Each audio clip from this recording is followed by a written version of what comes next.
Fala galerinha, bem-vindos ao Além do Direito, o canal onde você encontra as melhores dicas sobre direitos humanos e sobre direito penal. Eu sou a professora Daniele Maia e hoje nós vamos falar sobre os princípios no direito penal. E aí, gostou? Se inscreve no canal, ativa o sininho e fica de olho em todas as publicações dos nossos vídeos. Bom, gente, no vídeo de hoje nós vamos falar num dos assuntos, na minha opinião, mais importantes no estudo de qualquer disciplina, que são os princípios. Nós vamos falar hoje dos princípios no direito penal. E por que eles são tão importantes? Bom, vocês sabem que a base da nossa Constituição é a dignidade da pessoa humana. Ela tem o poder de irradiar os seus efeitos para todo o restante do ordenamento jurídico, inclusive o direito penal. É por isso que, mais recentemente, vem se falando em um direito penal constitucional, ou seja, o direito penal visto sob a ótica da dignidade da pessoa humana que irradia da nossa Constituição Federal. Então, vamos começar com o princípio da humanidade. A pena deve ser humana, deve ser justa para o caso concreto. Temos a legalidade. A legalidade significa que a pessoa só poderá ser condenada por um crime previsto em lei. E se o crime for previsto em lei após o cometimento do fato delituoso, ele não pode ser aplicado retroativamente. O nosso sistema só admite a retroatividade penal benéfica, ou seja, uma lei que entra em vigor a posteriori do cometimento do crime e ela é aplicada para favorecer o comportamento do agente. Nós temos também o princípio da insignificância. É um princípio que é aplicado pelo STF, pelo STJ. Existem aí divergências até entre os juízes, divergências doutrinárias e jurisprudenciais sobre em que circunstâncias esse princípio da insignificância deve ser aplicado.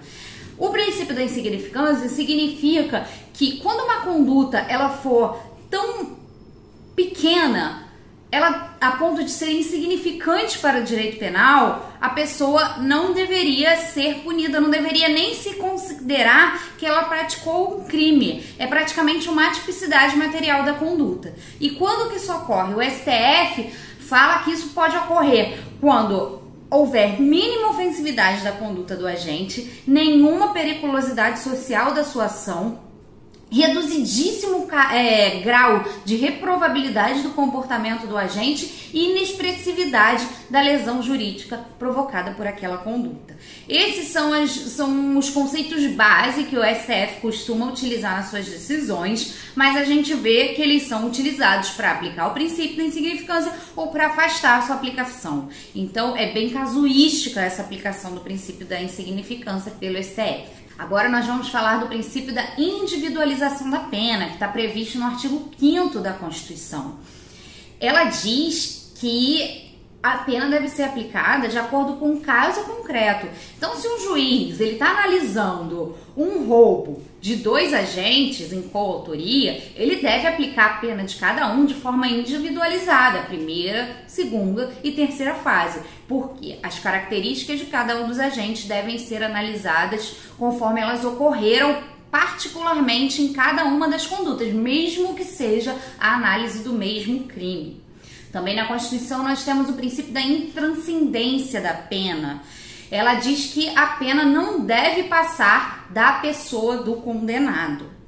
E sobre esse princípio nós temos algumas vozes na doutrina, por exemplo, Rodrigo Roig, que diz que não existe intranscendência da pena. O que existe é transcendência mínima da pena, porque a pena sempre passa da pessoa do condenado, segundo Roig. A família daquele condenado, ela sempre sofre com o fato de ter um membro encarcerado cumprindo pena.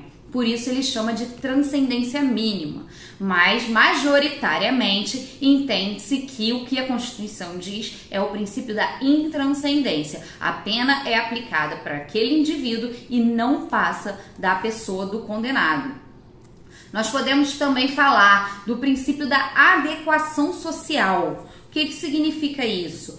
É quando uma conduta que era vista como crime em algum momento, ela passa a ser aceita socialmente. E aí, pelo princípio da adequação social, ela não seria mais punida.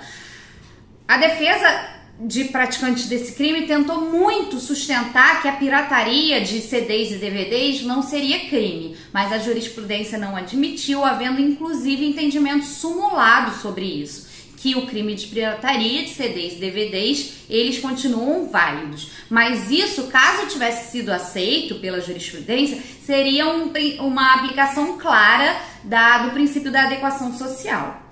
E por fim, eu queria trabalhar com vocês o princípio da secularização. O princípio da secularização é uma espécie de não moralização do direito penal. Ou seja, você não pegar condutas que apenas ofendam a moral de determinados grupos ou parcelas da população, que eles sejam considerados crimes único e exclusivamente porque eles não possuem aprovação social de determinados grupos. Então, seriam condutas muitas vezes ligadas ao pudor, à ética, que para determinados grupos seriam crime e para outros não. Então, o princípio da secularização busca fazer uma separação do direito penal entre esses grupos, ideologias e teorias sociais, condutas de determinados grupos, às vezes religiosos ou não, mas que condenam determinadas práticas que o direito penal deve olhar com mais isenção.